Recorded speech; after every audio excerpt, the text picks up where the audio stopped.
வணக்கம் நேர்களே, ஐரோப்பிய செய்திகளின் மதிய நேர செய்திகள். முதலில் தலைப்புச் செய்திகள். பிரித்தானியாவில் உணவு மற்றும் மருந்து தட்டுப்பாடு அபாயம், நிபுணர்கள் கடும் எச்சரிக்கை. ஹார்முஸ் ஜலசந்தியில் பதட்டம் தணிவு, சர்வதேச சந்தையில் கச்சா எண்ணெய் விலை குறைந்தது. கலிபோர்னியா வானில் வட்டமிட்ட அமெரிக்காவின் டூம்ஸ்டே விமானம், ஈரான் போர் பதட்டத்தால் பரபரப்பு. ரஷ்யாவில் ஈரானிய இளவரசருக்கு அவசர சிகிச்சை, மௌனம் கலைத்த புட்டின். ஐரோப்பிய யூனியன் பிரித்தானியா பேச்சுவார்த்தையில் முட்டுக்கட்டை, அவசர தீர்வுக்கு ஐரோப்பா அழைப்பு. உலகின் விலை உயர்ந்த கடல் வழியாக மாறிய ஹார்முஸ் ஜலசந்தி, காப்பீட்டு கட்டணம் 300% உயர்வு. ஹார்முஸ் ஜலசந்தி முடக்கம், மருந்து தட்டுப்பாடு குறித்து பிரித்தானியாவுக்கு நிபுணர்கள் எச்சரிக்கை. ஐரோப்பிய ஒன்றிய நிதி திட்டத்தால் மோதல், மின்சார ஏற்றுமதியினை குறைக்க ஸ்வீடன் மிரட்டல்.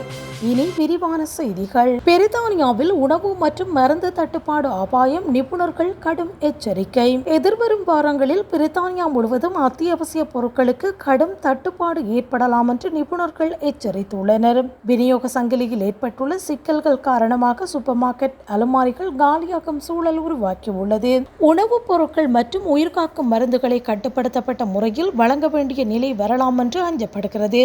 குறிப்பாக நீரிழிவு மற்றும் வலிப்பு போன்ற நோய்களுக்கான மருந்து விநியோகம் ஏற்கனவே பெரும் பாதிப்பை சந்தித்துள்ளது. பிரெக்சிட் தொடர்பான புதிய விதிகள் மற்றும் சர்வதேச இறக்குமதி தடைகளே இந்த நெருக்கடிக்கு முக்கிய காரணமாக கூறப்படுகிறது. இந்த திடீர் தட்டுப்பாடு அறிவிப்பு ஏற்கனவே வாழ்க்கை செலவு அதிகரிப்பால் தவிக்கும் மக்களிடையே பெரும் அதிர்ச்சியினை ஏற்படுத்தியுள்ளது. நிலைமையினை சீர் செய்யவும், அத்தியாவசிய பொருட்களை தடையின்றி கிடைக்கவும் அரசு உடனடி நடவடிக்கை எடுக்க வேண்டும் என்று கோரிக்கை எழுந்துள்ளது. ஹார்முஸ் ஜலசந்தியில் பதட்டம் தணிவு, சர்வதேச சந்தையில் கச்சா எண்ணெய் விலை குறைவு.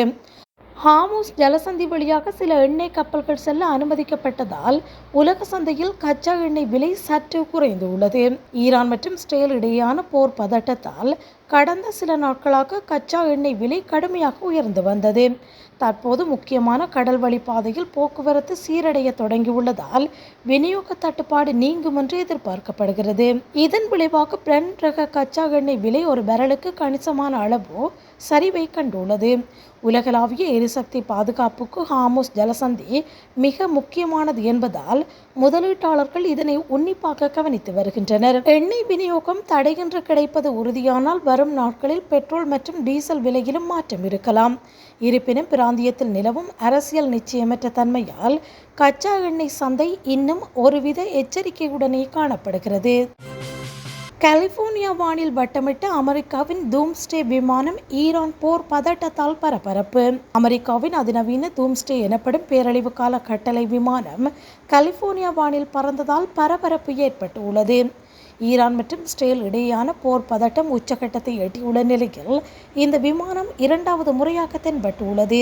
அணுவாயுத போர் அல்லது தேசிய அவசர காலங்களில் அதிபர் மற்றும் இராணுவ தளபதிகள் வானிலிருந்தே நாட்டை வழிநடத்த இந்த விமானம் பயன்படுத்தப்படும். இந்த E-4B ரக விமானம் அணுக்கதிர்வீச்சு மற்றும் மின்காந்த அலைகளின் பாதிப்பிலிருந்து தப்பிக்கும் வகையில் பிரத்யேகமாக வடிவமைக்கப்பட்டது. வான்வழியே எரிபொருள் நிரப்பும் வசதி கொண்ட இந்த விமானம் தரையிறங்காமல் பல நாட்களுக்கு தொடர்ந்து பறக்கும் திறன் கொண்டது.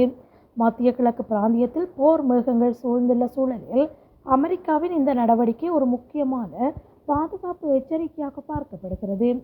வழமை போல இராணுவ பயிற்சிக்காகவே இது பறக்கவிட்டதாக தெரிவிக்கப்பட்டாலும் சர்வதேச அளவில் இது பெரும் விவாதத்தையே ஏற்படுத்தியுள்ளது. ரஷ்யாவில் ஈரானிய இளவரசருக்கு அவசர சிகிச்சை, மௌனம் கலைத்த புட்டின். ஈரானின் உச்ச தலைவர் அயத்துல்லா அலி கமேனியின் மகன் மொஸ்தபா கமேனி அவசர சிகிச்சைக்காக ரஷ்யாவுக்கு அழைத்துச் செல்லப்பட்டுள்ளார். உயிருக்கு ஆபத்தான நிலையில் இருந்த அவருக்கு மாஸ்கோவில் உள்ள ஒரு ரகசிய இராணுவ மருத்துவமனையில் அறுவை சிகிச்சை செய்யப்பட்டுள்ளது. இந்த சம்பவம் குறித்து நீண்ட நாட்களாக மௌனம் காத்து வந்த ரஷ்ய அதிபர் விளாடிமிர் புட்டின் தற்போது அதிகாரப்பூர்வமாக பேசியுள்ளார். ஈரானின் அடுத்த வாரிசாக கருதப்படும் மோஸ்தபாவின் உடல்நிலை குறித்த செய்திகள் சர்வதேச அளவில் பெரும் பரபரப்பை ஏற்படுத்தியுள்ளன. இஸ்ரேல் மற்றும் ஈரானிடையே போர் பதட்டம் நிலவும் சூழலில் இந்த சிகிச்சைக்காக ரஷ்யா வழங்கிய உதவி இரு நாடுகளின் நெருக்கத்தை காட்டுகிறது. மோஸ்தபாவின் உடல்நிலை தற்போது சீராக உள்ளதா என்பது குறித்த கூடுதல் தகவல்களை வெளியிட ரஷ்யா மறுத்துவிட்டது. மத்திய கிழக்கு நாடுகளின் அதிகார போட்டியில் இந்த திடீர் உடல்நலக் குறைவு ஒரு முக்கிய திருப்பமாக பார்க்கப்படுகிறது. ஐரோப்பிய யூனியன் பிரித்தானியா பேச்சுவார்த்தையில் முட்டுக்கட்டை, அவசர தீர்வுக்கு ஐரோப்பா அழைப்பு. பிரித்தானியா மற்றும் ஐரோப்பிய யூனியன் இடையேயான உறவை சீரமைக்கும் ரீசெட் டீல் தோல்வியடைவதை தடுக்க ஐரோப்பிய யூனியன் அவசர அழைப்பு விடுத்துள்ளது. இருதரப்புக்கும் இடையிலான தற்போதைய பேச்சுவார்த்தைகள் மந்த நிலையில் இருப்பதால் உறவுகளில் ஒரு புதிய மாற்றத்தை ஐரோப்பா விரும்புகிறது. வர்த்தகம், பாதுகாப்பு மற்றும் இளைஞர்களின் இடம்பெயர்வு போன்ற முக்கிய விவகாரங்களில் இரு நாடுகளும் உடன்பாட்டை எட்டுவதில் சிக்கல் நீடிக்கிறது. பிரித்தானிய பிரதமர் கே ஸ்டார்மர் ஐரோப்பிய நாடுகளுடன் நெருக்கமான உறவை விரும்பினாலும் சில முக்கிய கொள்கைகளில் பிடிவாதமாக இருப்பதாக கூறப்படுகிறது. இந்த பேச்சுவார்த்தை தோல்வியடைந்தால் எல்லை கட்டுப்பாடு மற்றும் பொருளாதார ஒத்துழைப்பிலும் மேலும் சிக்கல்கள் ஏற்படலாம் என்று அஞ்சப்படுகிறது. ஐரோப்பிய ஆணையம் காலதாமதத்தை தவிர்த்து ஆக்கப்பூர்வமான தீர்வுகளை நோக்கி நகர வேண்டும் என்றும் பிரித்தானியாவை வலியுறுத்தியுள்ளது. பிரெக்சிட்டுக்கு பிந்தைய இந்த இக்கட்டான சூழலை சரிசெய்ய வரும் வாரங்களில் உயர்மட்ட குழுக்கள் மீண்டும் ஆலோசனையில் ஈடுபட உள்ளன. உலகின் விலை உயர்ந்த கடல் வழியாக மாறிய ஹார்முஸ் ஜலசந்தி காப்பீட்டு கட்டணம் 300% உயர்வு. ஈரானுக்கும் இஸ்ரேலுக்கும் இடையிலான போர் பதட்டத்தால் ஹார்முஸ் ஜலசந்தி உலகில் மிகவும் செலவு மிகுந்த கடல்வழி பாதையாக மாறியுள்ளது. இந்த பகுதி வழியாக செல்லும் கப்பல்களுக்கான போர் அபாய காப்பீட்டு தொகை திடீரென்று 300% வரை உயர்ந்துள்ளது. உலகளாவிய கச்சா எண்ணெய் விநியோகத்தில் 1/5 இந்த பாதை வழியாகவே நடைபெறுவதால் இது சர்வதேச சந்தையில் பெரும் தாக்கத்தை ஏற்படுத்தியுள்ளது. காப்பீட்டு நிறுவனங்கள் கூடுதல் கட்டணம் வசூலிப்பதால் எண்ணெய் நிறுவனங்களுக்கு பெரும் நிதி சுமை ஏற்பட்டுள்ளது. இந்த கூடுதல் செலவுகள் இறுதியில் பெட்ரோல், டீசல் மற்றும் எரிவாயு விலையில் எதிரொலிக்கும் என்று பொருளாதார நிபுணர்கள் எச்சரிக்கின்றனர். சரக்கு கப்பல்கள் மற்றும் எண்ணெய் டேங்கர்கள் கூடுதல் பாதுகாப்பு அச்சுறுத்தல்களை எதிர்கொள்வதால் பல நிறுவனங்கள் மாற்று பாதைகளை ஆராய்ந்து வருகின்றன. மத்திய கிழக்கு பிராந்தியத்தில் அமைதி திரும்பாத வரை இந்த கூடுதல் கட்டண உயர்வு குறைய வாய்ப்பில்லை என்று தெரிவிக்கப்பட்டுள்ளது. ஹார்முஸ் ஜலசந்தி முடக்கம், மருந்து தட்டுப்பாடு குறித்து பிரித்தானியாவுக்கு நிபுணர்கள் எச்சரிக்கை.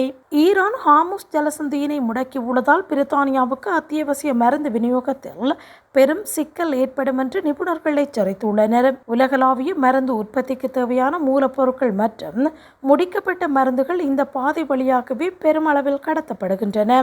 இந்த கடல்வழி தடையால் விநியோக சங்கிலி பாதிக்கப்பட்டு வரும் வாரங்களில் உயிர்காக்கும் மருந்துகளுக்கு கடும் தட்டுப்பாடு நிலவக்கூடும். குறிப்பாக நீரிழிவு, புற்றுநோய் மற்றும் இதய நோய்களுக்கான மருந்து விநியோகம் இதில் நேரடியாக பாதிக்கப்பட வாய்ப்பு உள்ளதாகவும் கூறப்படுகிறது. மாற்றுப்பாதைகள் வழியாக மருந்துகளை கொண்டு வருவது கூடுதல் செலவையும் காலதாமதத்தையும் ஏற்படுத்தும் என்று அஞ்சப்படுகிறது. ஏற்கனவே பிரித்தானியாவின் தேசிய சுகாதார சேவை பல்வேறு சவால்களை சந்தித்து வரும் நிலையில் இந்த தட்டுப்பாடு நிலைமையினை மோசமாக்கும். மருந்து தட்டுப்பாட்டை சமாளிக்கவும் மாற்று விநியோக முறைகளை உறுதி செய்யவும் அரசு அவசர நடவடிக்கை எடுக்க வேண்டும் என்று கோரிக்கை எழுந்துள்ளது. ஐரோப்பிய ஒன்றிய நிதி திட்டத்தால் மோதல், மின்சார ஏற்றுமதியினை குறைக்க ஸ்வீடன் மிரட்டல். ஐரோப்பிய ஒன்றியத்தில் புதிய நிதி ஒதுக்கீடு திட்டத்துக்கு எதிர்ப்பு தெரிவிக்கும் வகையில் ஸ்வீடன் தனது மின்சார ஏற்றுமதியினை குறைக்கப் போவதாக எச்சரித்துள்ளது. ஐரோப்பிய ஒன்றியத்தின் நிதி பங்கீட்டு விதிமுறைகள் தங்களுக்கு பாராபட்சமாக இருப்பதாகவும் ஸ்வீடன் அரசாங்கம் கருதுகிறது. ஸ்வீடன் ஐரோப்பாவின் முக்கியமான மின்சார உற்பத்தி நாடாக இருப்பதால் இந்த ஏற்றுமதி தடை அண்டை நாடுகளில் மின் கட்டணத்தை உயர்த்தக்கூடும். குறிப்பாக குளிர்காலத்தில் மின்சார தேவை அதிகமாக இருக்கும் சூழலில் ஸ்வீடனின் இந்த அறிவிப்பு ஐரோப்பிய நாடுகளிடையே கவலையினை ஏற்படுத்தியுள்ளது. தனது நாட்டின் நலன்களுக்கு பாதிப்பு ஏற்படும் பட்சத்தில் எரிசக்தி பாதுகாப்புக்கு முன்னுரிமை அளிக்கப் போவதாகவும் ஸ்வீடன் அமைச்சர்கள் தெரிவித்துள்ளனர். இந்த விவகாரம் தொடர்பாக ஐரோப்பிய ஒன்றிய அதிகாரிகள் மற்றும் ஸ்வீடன் அரசுக்கிடையே தற்போது காரசாரமான பேச்சுவார்த்தைகள் நடந்து வருகின்றன. இத்துடன் மதிய நேரத்திற்கான செய்திகள் நிறைவுக்கு வருகிறது. மீண்டும் இரவு நேர செய்திகளோடு இணைந்து கொள்ளுங்கள். வணக்கம்.